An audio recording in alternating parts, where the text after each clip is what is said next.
아멘. 5월, 우리 교회가 무슨 달로 지키고 있습니까? 가정의 달.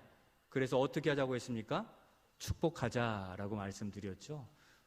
카네이션을 가슴에 단 우리 부모님들은 뿌듯하시죠?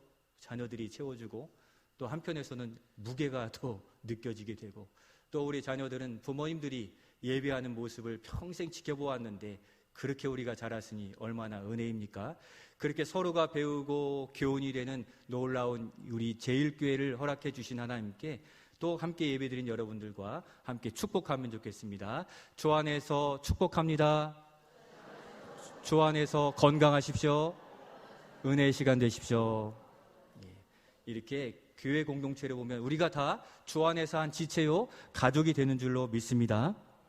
사진 하나 보여드리겠습니다. 무엇이 보입니까? 가족이 보이는데요. 부모의 자녀와 웃음, 행복이 보인다면 여러분 행복한 사람입니다. 행복이 거기에 보이니까 나도 보이는 것이죠. 더 신앙적으로 이 사진은 어떻습니까? 넘겨주시면요. 뭐 하고 있습니까? 부모와 자녀가 손잡고 춤을 추는 것이 아니라 머리 숙이고 기도하고 있습니다. 자세히 보니까 가운데 칠면조가 이렇게 놓여 있는 것 같아요. 그러니까 아마 추수감사절 때의 사진이라고 보여지고요. 가정을 지켜주신 하나님께 부모와 자녀가 감사하는 모습이 참 아름답죠. 요즘 말로 이게 찐 행복이죠. 진짜 행복이라는 뜻입니다. 그런데 이보다 더 아름다운 사진이 있습니다. 또 보여주시면 네 집 사진입니까? 네, 저희 집 사진이에요. 지난주에 우리 교회가 가족사랑 가정 예배를 드렸죠. 저희도 5 식구가 셋이 모여가지고 4시까지 이렇게 나눔을 풍성하게 가졌는데, 우리 가정에 주신 축복, 또 부모와 자녀의 좋은 점, 또 감사한 일들을 서로 이야기하고 나눴는데, 부모로서도 얼마나 격려가 되었는지, 자녀들로부터 위로가 되는 것을 느끼게 되었고 서로 큰 힘이 되었습니다. 4시가 넘으려 해가지고 4시에 딱 마친 거예요. 하나님의 은혜를 주셔서 그 나눔의 은혜를 더해 주셨습니다. 저희는 5 식구였는데 더 많은 가족이 함께 예배한 가정도 있더라고요. 한번 넘겨주세요. 네 집입니까? 우리 최순덕 권사님, 김정훈 장로님, 정경숙 권사님의 친지와 가족들이에요. 보니까 아마 3대 넘어서 4대까지 함께 모이지 않았나 이렇게 생각이 들고요. 우리 최순덕 권사님 지금 영상 예배 들으시죠? 보이시죠? 행복하시죠? 그런 게 바로 우리가 누릴 수 있는 행복이라 여겨집니다. 순종하여 사진 보내주신 분들은 다 보여드리려고 했는데 이렇게 이만큼 보여드릴 수 있게 되었습니다. 이런 가정들처럼 우리 제일가족들, 여러분들의 가정도 점점 믿음으로 세워지고 행복을 나누는 그러한 믿음의 가정 되시기를 먼저 예수님의 이름으로 축원드립니다. 우리가 5월 가정의 달을 맞으면서 행복을 세우기 위한 하나님의 뜻이 무엇인지를 살펴보고자 하는 것입니다. 먼저 행복한 가정, 이 가정은 어떻게 시작되었고 가정은 무엇입니까? 첫 번째 우리 같이 한번 읽겠습니다. 가정은 하나님이 세우신 보금자리입니다. 여러분, 가정은 한마디로 하라면 무엇이라고 하겠습니까? 가족들이 모여 사는 공동체라고 할 수 있겠습니다. 너무 익숙해서 가정하면 그냥 우리가 늘 숨쉬듯 살고 있기에 그렇게 많이 생각하지 않습니다. 가정은 이 세상을 살아가는 데 있어서 만나게 하신 가장 작은 혈연 공동체입니다. 그리고 이 가정이 있기에 우리는 안식하고 또 평안을 누리고 또 서로 의지하며 웃으며 살아갈 수 있습니다. 하루를 부지런히 열심히 살고서 돌아갈 우리의 부모님의 집이 있고 우리의 자녀가 있는 집이 있으니 우리는 쉴 수 있고 이것이 우리에게 가장 근본이 되는 행복이 되는 줄로 믿습니다. 민수기 22장에 보면 이것을 성경에 나타난 4자로 표현하면 뭡니까? 제목에 있는 것처럼 가정은 보금자리예요. 보금자리. 이 보금자리는 새들이 깃드는 둥지라고 할 수 있는데 그렇게 비유적으로 편안하고 아늑한 삶의 터전이라 성경은 우리에게 말씀하고 있습니다. 오늘날 이 가정의 정의가 바뀌고 또 구조가 바뀌고 목적이 많이 달라져서 어떤 사람들은 돈을 벌기 위한 가정을 이루는 사람도 있는 걸 보면 참 이 시대가 말할 수 없이 하나님의 창조 질서에서 많이 벗어나지 않나, 벗어나고 있구나 이렇게 보여집니다. 그러면 이 보금자리는 누구 아이디어입니까? 우리 인생들이 행복하게 살아가도록 이 보금자리 가정을 만들어주신 분은 누굽니까? 이 가정은 사람들이 모여 살다 보니 저절로 생겨난 공동체입니까? 아니지요. 이 가정은 사람에게 꼭 필요하기에 하나님께서 만드셨습니다. 왜 사람에게 이 가정 공동체 보금자리가 필요합니까? 하나님은 사람을 잘 아시기 때문이에요. 우리 창세기 2장 18절 말씀 같이 한번 읽겠습니다. 여호와 하나님이 이르시되 사람이 혼자 사는 것이 좋지 아니하니 내가 그를 위하여 돕는 배필을 지으리라 하시니라. 아멘. 사람은 어떤 존재입니까? 외로운 존재예요. 혼자 있으면 좋지 아니하다고 하나님은 우리를 잘 아시는 겁니다.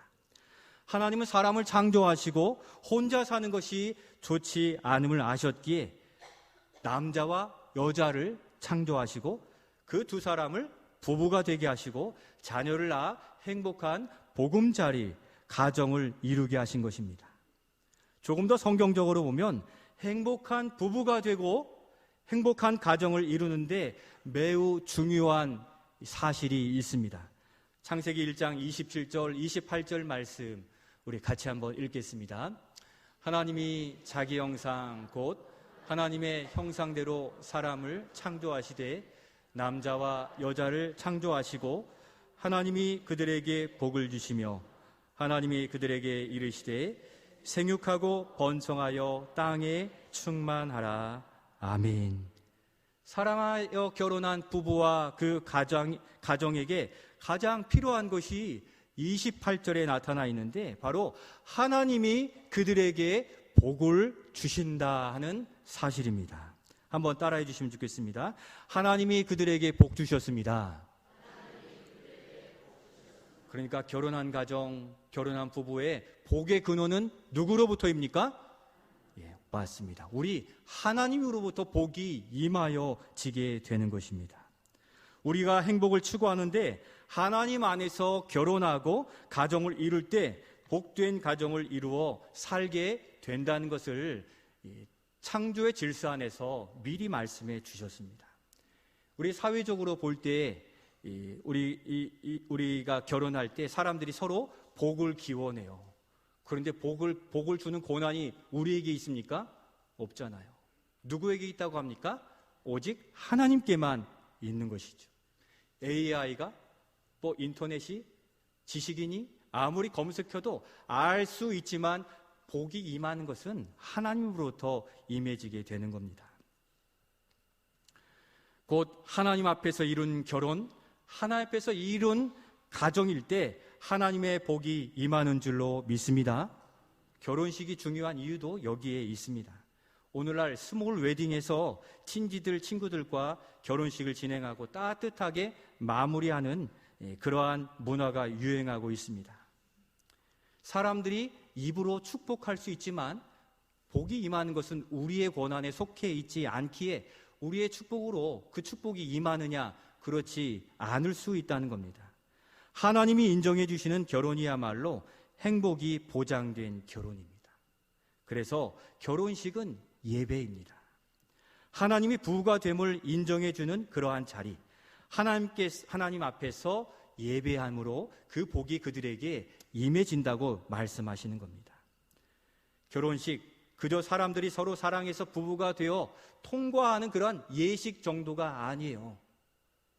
삼위 하나님께서 마치 예수님이 세례받고 올라오실 때 이는 내 사랑하는 아들이라 하신 것처럼 바로 결혼 예배를 통하여 삼위 하나님이 안수해 주시고 이는 내가 인정하는 한 몸 된 부부라 내가 너에게 복 주노라 하시는 놀라운 예배가 이 결혼 예식이기에 이와 같이 통과의 예식이 아니라 하나님께서 부부를 인정해 주시고 가정을 인정해 주시는 아름다운 결혼 예배로 우리의 삶을 또 우리의 시작을 그렇게 만들어 가시는 우리 모두가 되실 수 있기를 소원합니다. 하나님 앞에서 사랑하는 남녀가 하나님께서 평생을 지켜주심을 믿고 사랑하며 그렇게 살겠습니다. 하나님, 바로 이것이 결혼 예식인 것입니다. 혼인 예식입니다. 그리고 그래서 하나님께서 내가 너희가 부부됨을 인정하고 평생을 지켜주고 내가 너희에게 복 주겠다 하시는 인정함이기에 예비를 통해 하나님이 도장을 콱 찍어주시는 거죠. 여러분, 사람이 계약한 일들은 얼마든지 깨질 수 있지만 하나님이 언약해 주신, 도장 찍어 주신 일은 사람이 나눌 수 없다 하셨기에 우리의 복, 우리의 가정, 우리의 부부 생활이 지켜지는 것은 오직 주 안에 있을 때에만 가능한 줄로 믿습니다. 그것이 우리에게 주시는 하나님의 크신 창조의 복이 되는 것입니다. 그러니 사람 앞에서는 물론이요, 반드시 하나님 앞에서 예배로서의 예식을 거행하고 준비해 가실 수 있기를 소원합니다. 그런 의미에서 부부를 인정해 주신다는 의미, 그 남자와 그 여자가 만나는 일을 하나님이 아시잖아요. 그러니까 그 부부에게서, 그 사랑에서 출생하는 자녀를 하나님이 아실까요? 모르실까요? 아신다는 거예요. 비밀한 하나님의 질서, 창조 질서이죠. 하나님이 어떻게 하십니까? 시편 139편 16절 말씀 우리 같이 한번 읽겠습니다. 내 형질이 이루기 전에 주의 눈이 보셨으며. 아멘. 내 형질이 이루어진다는 것은 엄마의 자궁에 착상하여 생명이 잉태되는 바로 그 순간을 의미하고 있습니다. 바로 그 순간 이전에 그 생명인 우리를 하나님이 아셨다라고 분명히 기록하고 있고, 다윗도 자신이 그냥 우연히 이 땅에 나온 것인 줄 알았으나 그 성령으로 깨닫게 하시는 바 엄마 아빠의 사랑 가운데 그렇게 자궁에 착상하기 전 그 작은 생명체를 하나님의 존귀한 인격체로 여겨주시고 그 이전부터 우리를 돌보시고 이 땅에 자라고 돌아갈 때까지 우리를 지켜주신다 아시는 하나님이시기에 바로 주 안에 있는 우리 모두가 하나님의 크신 은혜와 복 가운데 살아가시는 줄로 믿습니다. 그 작은 생명인 우리를 보셨고 아시는 주님은 이렇게 장성한 부모와 자녀인 우리의 아픔도 어려움도 아시기에 우리의 영원한 아버지 되신 하나님 앞에 우리의 약함과 어려움들을, 문제를 다 아뢰시고 한날 한날 기대하시며 기다리시면서 믿음의 삶을 살아가시는 우리 모두가 되실 수 있기를 소원합니다. 보이지 않는 작은 때에도 이미 생명이 있기에 우리는 그 생명을 함부로 알 수 없습니다. 가정적으로 다시 생각해 보면 우리의 부모님을 하나님이 아시고 그 부모님 아래서 우리가 태어나도록 하나님께서 작정하셨다는 사실을 생각해 볼 수 있게 되는 겁니다. 그러니 우리의 부모님은 우연히 나의 아빠, 엄마, 아버지, 어머니가 되신 것이 아니라 하나님께서 우리에게 꼭 필요하신 엄마와 아빠에게서 태어나게 하셨고, 부모된 엄마, 아빠는 우리 가정에 가장 귀한 선물, 없어서는 아니 될 그 자녀로서 우리에게 허락해 주셨으니 우리의 부모님과 자녀는 천생연분인 줄로 믿습니다. 어쩌다 만난 관계가 아니에요. 하나님이 우리 부모님, 우리의 자녀 아니면 안 되기 때문에, 이 자녀는 우리 부모님 아니면 돌볼 부모가 없기 때문에 맡기신 거예요. 혹시라도 우리 가운데 장애우를, 또 정신적인 연약함 가운데 있는 자녀를 둔 우리 부모님들이 있으십니까?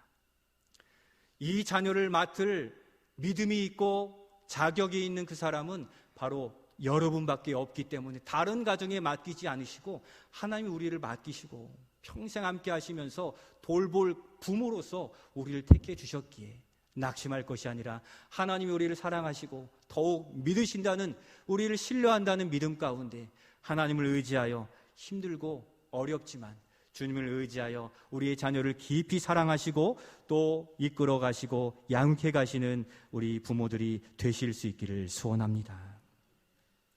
가족 간의 만남은 우연입니까? 필연입니까? 필연인 것입니다. 하나님이 만나게 해주셨어요. 하나님께서 만나게 하신 운명인 것입니다.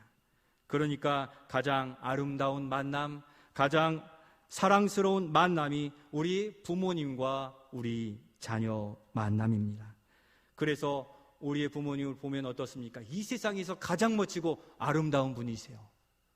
우리의 자녀들을 보면 이 세상에서 가장 사랑스럽고 눈에 들어가도 넣어도 아프지 않다고 표현할 만큼 우리의 자녀 때문에 행복하게 살아가는 것, 바로 하나님께서 우리 부모와 자녀를 만나게 하신 그 은혜 때문인 줄로 믿습니다. 그래서 우리 가정이 가장 신뢰할 수 있는 관계요, 안식처요, 보금자리가 되는 겁니다. 우리 부모님은 또 우리 자녀는 하나님께서 만나게 하셨고 가장 복된 만남으로 우리 가족이 되게 하셨기에 우리의 가정의 주인이 누가 되시는 겁니까? 하나님이 되시는 거예요. 아시는 하나님께서 우리의 부모님과 자녀를 주셨고 우리의 일생을 돌보아 주시는 주인이 하나님이신 것을 믿고 우리가 살아갈 때 이 창조의 섭리가 나의 가정에 임하였음을 믿고 서로 의지하고 감사하고 사랑하고 위로하고 격려하며 행복한 보금자리를 만들어 가시는, 감사함으로 살아가시는 우리 모든 제일교회 성도의 가정, 우리 모두가 되시기를 예수님의 이름으로 축원드립니다. 그래서 행복한 가정을 위한 하나님의 뜻이 있어요. 바로 이것입니다. 두 번째, 우리 같이 한번 읽겠습니다. 부모를 주님 섬기듯 공경하라. 공경하라 하는 것입니다. 우리 1절과 2절 말씀을 같이 한번 읽겠습니다. 자녀들아, 주 안에서 너희 부모에게 순종하라. 이것이 옳으니라. 내 아버지와 어머니를 공경하라. 아멘. 1절에서 자녀들아, 주 안에서 너희 부모에게 순종하라. 2절에서 내 부모에게 공경하라고 말씀하셨는데, 이것이 행복한 가정, 믿음의 가정을 이루기 위한 주님의 명령이라는 겁니다. 해도 되고 안 해도 되는 선택사항이 아니라 명령이에요. 오늘 이 시대의 부모를 공경하고 자녀를 사랑하고 축복하는 것이 깨뜨려지면서 가정이 무너지고 사회는 악해지고 있는데, 여러분, 선택사항이 아니라 명령인 것을 기억하여 우리에게 보내주신 부모님, 우리에게 보내주신 자녀를 다시 한번 이 어버이 주일에 돌아보시고 더욱 사랑해 가시기를 소원합니다. 우리 부모님을 생각하면 지금 살아계신 분도 계시고 이미 하나님께 부름받으신 분도 계세요. 우리는 우리의 부모님을 생각하면 감사할 수밖에 없습니다. 우리의 부모님 어떻게 사셨습니까? 우리를 위해 아낌없이 다 내어주시며 우리를 길러주시고 또 지금도 사랑해주고 계세요. 안 계셔도 우리의 마음속에 느껴지고 있잖아요. 하나님께서 부모에게 자녀를 사랑하는 마음을 지극히 허락해 주셨어요. 그래서 자신은 못 먹어도, 누리지 못해도, 좋은 옷 입지 않아도 우리 자녀를 위해서는 좋은 것 먹이고 외식하고 또 예쁜 옷 입혀주십니다. 자녀는 부모에게 용돈을 넉넉히 드리지 못해도 부모님은 마지막까지 평생 용돈과 같은 인생을 우리에게 살아주고 계시잖아요. 행복한 가정, 쉼을 누리는 가정을 위해 하나님 우리에게 부모님을 만나게 하셨고 그 사랑을 받으며 자라게 하셨습니다. 우리는 세상에 내가 사랑받기보다 책망받고 추궁당하는 우리여도 우리 부모님은 우리를 뭐라고 얘기합니까? 제일이라고 얘기하세요. 세상은 어떻게 우리를 이야기할지 모르지만 우리 부모님에게는 우리가 가장 사랑스럽고 가장 믿을만하고 이 세상에서 가장 제일인 자녀로 삼아 주시는데, 그런 우리를 위해서 늘 기도해 주셨습니다. 여러분, 이번 어버이날에 부모님들 다 찾아가셨습니까? 부모님의 손 잡아 드리셨습니까? 어떠셨습니까? 그 손과 그 팔이 이전과 같습니까? 저도 어버이날 이전에 찾아가서 우리 아버지의, 어머니의 손을 이렇게 붙잡는데 이전에 그 손이 아니에요. 아버지의 손을 잡으면 감당할 힘이 안 돼요. 늘 팔씨름을 질 수밖에 없는 손이었으나 지금은 제가 손을 이렇게 이끌어 올 만큼 야위셨고 또 힘도 적어지신 것을 느끼게 됩니다. 세월을 막을 수 없는 거죠. 우리도 부모로서 또 우리 자녀로서 그러한 감정들을 많이 느끼는데, 부모님은 그렇게 우리를 위하여 모든 것을 내어주시면서 우리를 사랑해 주시고 길러 주셨습니다. 그렇게 한 해 두 해 건강할 것만 같이 생각하고 지냈지만 우리의 부모님은 한 해 두 해 지내시면서 수척해지시기도 하고 병상에 계시기도 하고 기도가 필요하고 돌봄이 필요한 그러한 지나칠 수 없는 흔적들이 어느새 깊이 새겨지게 된 것입니다. 진 자리 마른 자리 다 갈아 뉘어 주셨고 또 사랑과 기도로 키워주시느라고 이마와 또 손에 주름이 차글차글하게 깊이 파여지게 된 것이 보여지고 있습니다. 흰 머리카락에 머리도 빠지시고 허리도 굽은 것 같고 키도 많이 줄어드셨어요. 걸으시는 뒷모습을 보면 더 마음이 짠하게 느껴지는 거죠. 다 표현할 수 없지만 하나님께서 우리에게 주신 부모님은 우리 인생의 가장 큰 은혜인 줄로 믿습니다.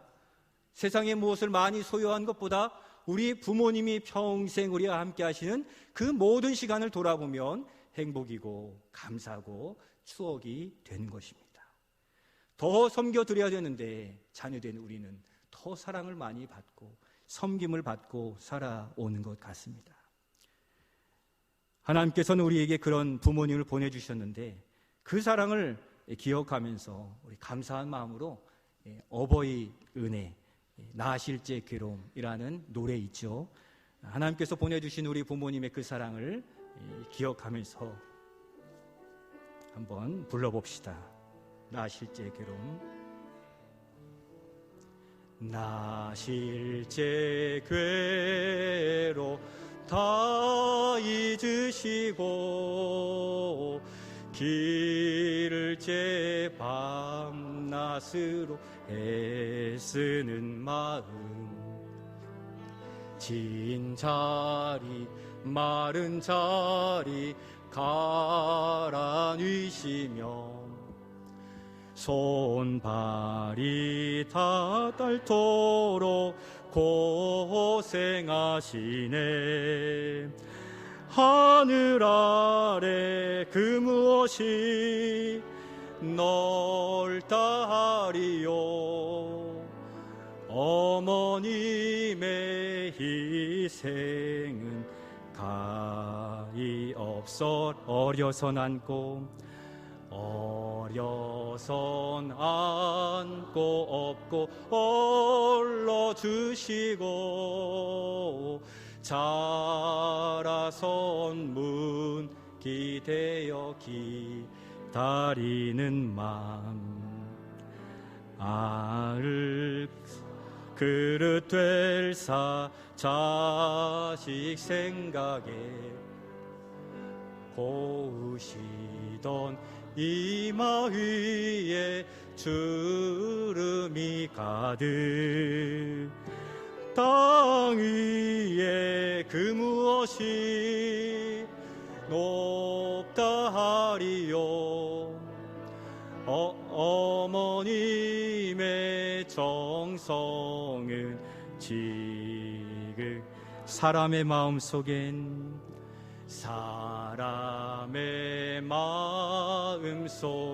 온 가지 소원 어머님의 마음 오직 한 가지 아낌없이 일생을 자식 위하여 살과 뼈를 깎아서 바치는 마음 인간의 그 무엇이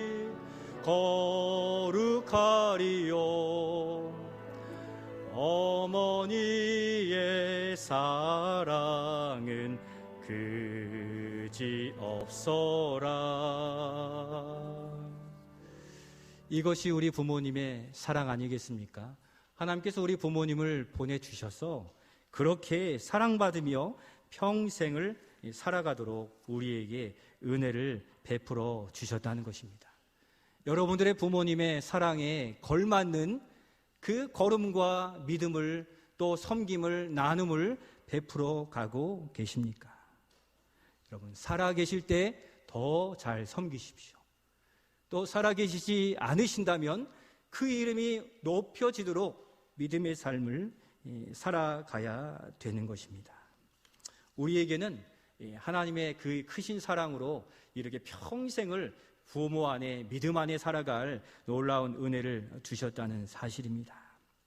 그래서 하나님께서는 우리에게 부모에게 공경하라라고 명령하고 계시는 것입니다. 공경한다는 것 무엇입니까? 잘 섬겨 드리는 것입니다. 부모님 마음을 잘 살펴 드리는 것입니다. 우리가 하나님의 뜻이 무엇인지 늘 기억하여 그렇게 살려고 하잖아요. 하나님의 아버지가 되시니까. 그렇듯이 우리 육신의 아버지가 지금 무엇이 필요하고 무엇이 고민되고 어려움이 있으신지 마음을 헤아려 주시길 바라요. 우리가 우리의 생각대로 전해드리는 바로 그것이 아니라 부모님이 무엇을 필요로 하실까? 부모님이 나에게 무엇을 원하실까? 먼저 가신 부모님이 나에게 무엇을 기대하셨을까를 기억하면서 오늘 우리의 삶을 살아가시면 그것이 바로 부모님을 공경하는 것이고 부모님께 기쁨이 되게 해드리는 것입니다. 그래서 성경 잠언 23장 25절 말씀은 우리에게 교훈하세요. 우리 25절 말씀 같이 읽겠습니다. 내 부모를 즐겁게 하고 너를 낳은 어미를 기쁘게 하라. 아멘. 여러분, 부모님을 즐겁게 해드리고 기쁘게 해드린 적이 언제였습니까? 부모님이 나 때문에 그 얼굴에 웃음이 지어지고 미소가 지어지고 행복하다 이렇게 얘기하신 그때가 언제였습니까? 오래되지 않았습니까? 바쁘다는 이유로, 어렵다는 이유로 우리는 부모님을 찾아뵙되 부모님의 마음을 헤아려 그 얼굴에 미소가 지어지고 한박 웃음이 있고 박수가 있을 만큼 그 부모님의 마음을 헤아려 더욱 사랑하고 섬겨 가실 수 있기를 소원합니다. 그렇게 공경하는 자에게 3절에 보니 내가 잘되고 장수하리라 라고 했어요. 내가 잘되는 이유가 어디에 있습니까? 내가 잘해서가 아니라 우리 부모님의 기도요 사랑 때문인 줄로 믿습니다. 우리는 그 은혜를 받아 누리며 사는 거예요. 부모는 하나님의 은혜의 통로예요. 자녀가 잘 되도록 살아가도록 그렇게 모든 것을 내어주시는 거죠. 어느 성도님이 부모님을 생각하면서 이렇게 고백해요.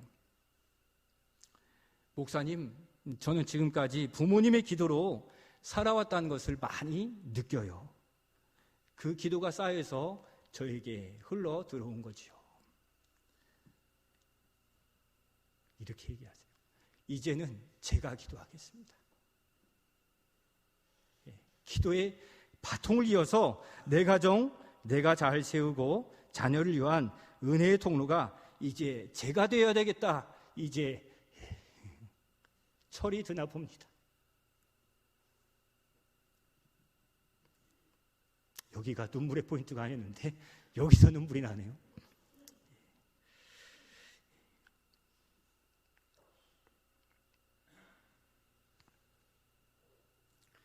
우리 부모님은 힘들고 어려워도 그렇게 기도하셔서 우리의 가정을 세워오셨습니다.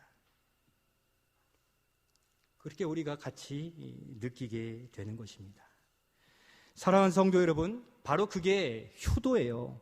이제 믿음의 바통을 이어서 내가 내 가정을 사랑과 믿음, 기도로 세워가는 것이 우리 부모님에게 가장 큰 기쁨이요 효도가 되는 줄로 믿습니다. 우리 부모님들도 우리 자녀들이 그렇게 깊은 생각을 가지고 있다는 것을 기억하시고 자라준 우리 자녀들을 격려해 주시고 축복해 주시기를 바랍니다. 우리 자녀들이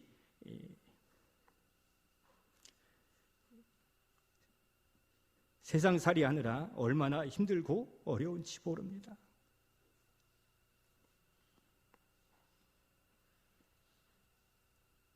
우리 다음 세대의 형편이 너무 안타깝고 안쓰러운 거예요.